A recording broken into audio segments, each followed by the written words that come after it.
What up, Crypto Warriors and Sergeant Crypto back at it again. Today is Monday, May 11, 2020. Why would anyone trust nerd money versus central bank money? Nerds brought you the internet. Banks brought you the Great Depression. Andreas Antonopoulos, if you don't know who he is, please get familiar with him. Let's get into it.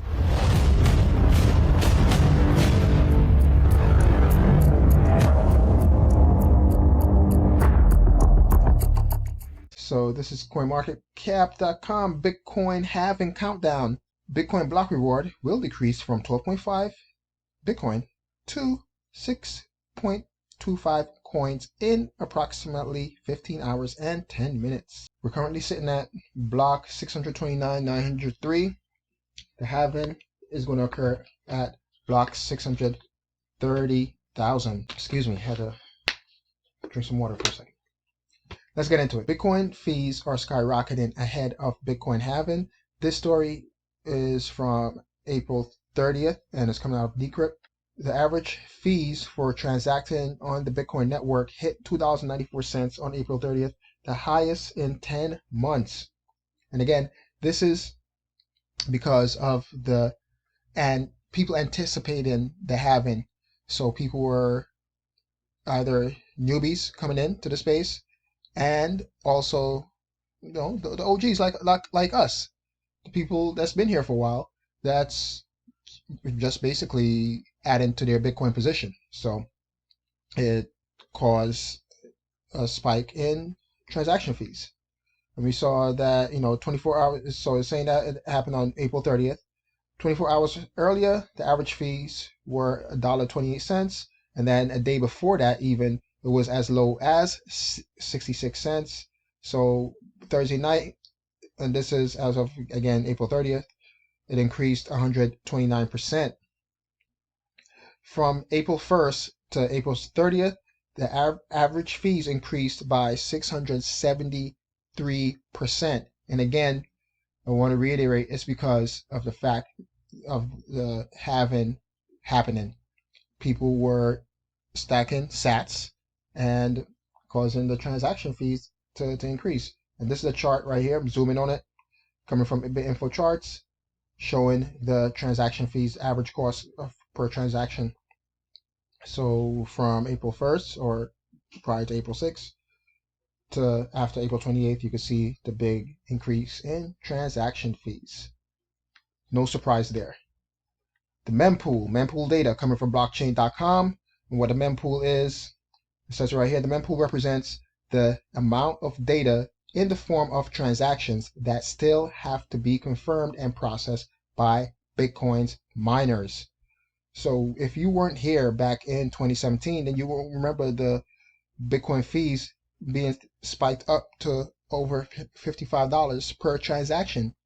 So if you wanted to send someone just $10, you would pretty much have to pay $55 to get it through. I'm sorry. And it was all due to the increase in price, going all the way up to $20,000, and everybody and their mom was just trying to get as much Bitcoin as possible. So it caused a ridiculous amount in the transaction fees. And it's the same kind of effect happening again. And here it is. This is the mempool. And currently, as of that date of April 30th, we see the mempool size increase and the amount of transactions being backlogged. Now there's a little cheat in certain wallets. You could set your transaction fee to get your transactions picked up by the miners and get processed sooner. However, not all wallets have that feature. So here it is, this last bit.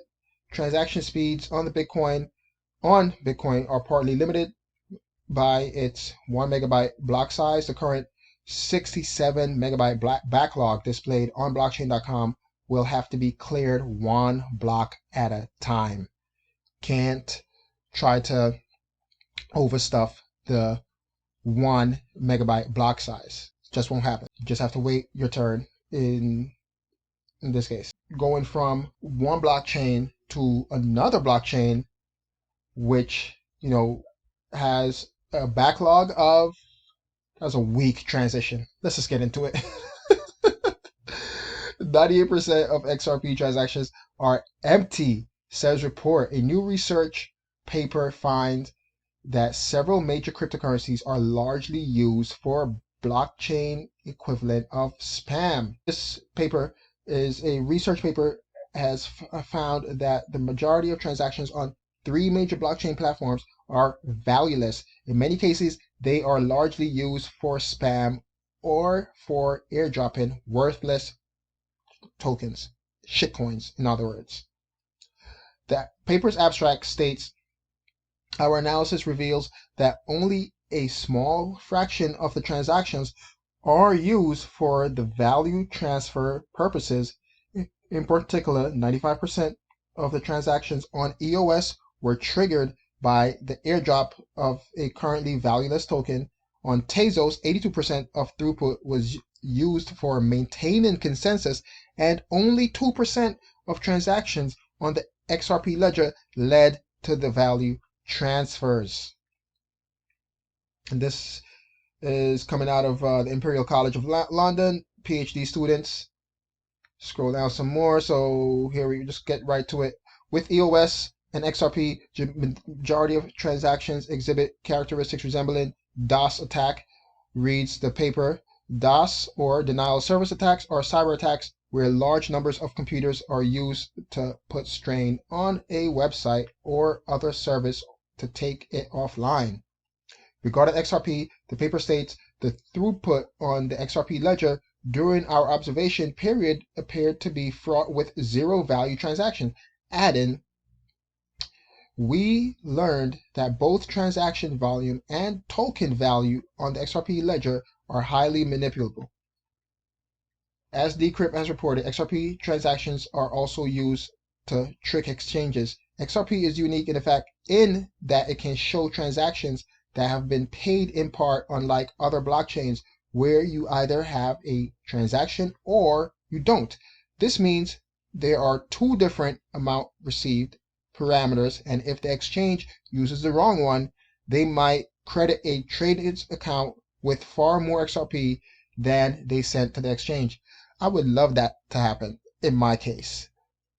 So, if I get some XRP, I'll purchase it from Coinbase or Binance or whatever the case is, and then they use the wrong one and credit my account with more, you best believe I'm selling it right away. Trading it for more Bitcoin. All right, because that's their bad, not mine. And Tezos transactions are closely analyzed in the paper, which concludes that the blockchain's voting process is the source of most of its transaction volume.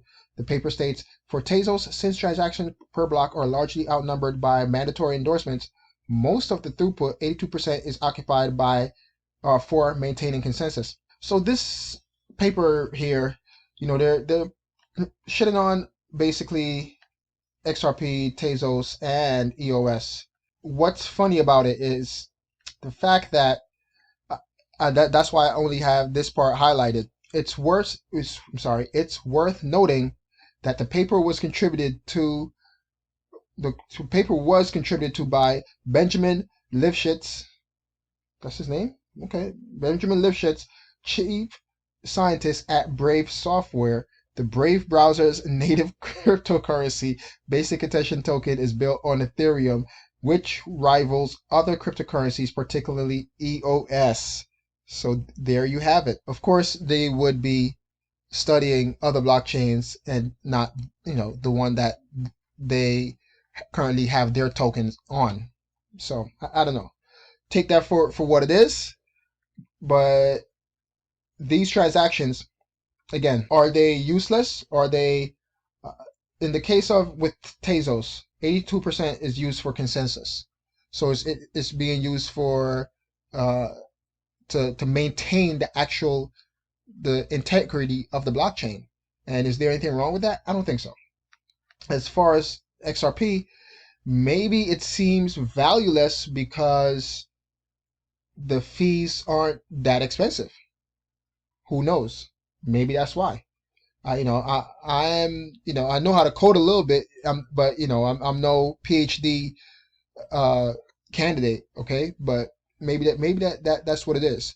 And as far as EOS, the transactions only being used to airdrop shitcoins, that's pretty funny. But we're still early. We are still early in this blockchain space, and we have these. There'll be different studies, right, coming out studying these blockchains and whether or not they are, in this case, actually sending actual value. Now, for in the case of XRP, from what I understand, it is only used to send value. So I don't understand, so it's only used to send value from one person or one entity to the next. And as far as like EOS and Tezos, those are smart contract blockchains, so they wouldn't be sending as much as say a currency or itself. I don't know. They're smart contract blockchains, so you would think that maybe they won't be sending as much value as say an XRP or maybe say Bitcoin, where in the last article from Decrypt we saw that Bitcoin's being backlogged because they can't fit the amount of transactions into each block that it's being backed up on the mempool and things of that nature. So I don't know. Let me know what you guys think. Please leave a comment in the comment section below. Share, like, and let me know.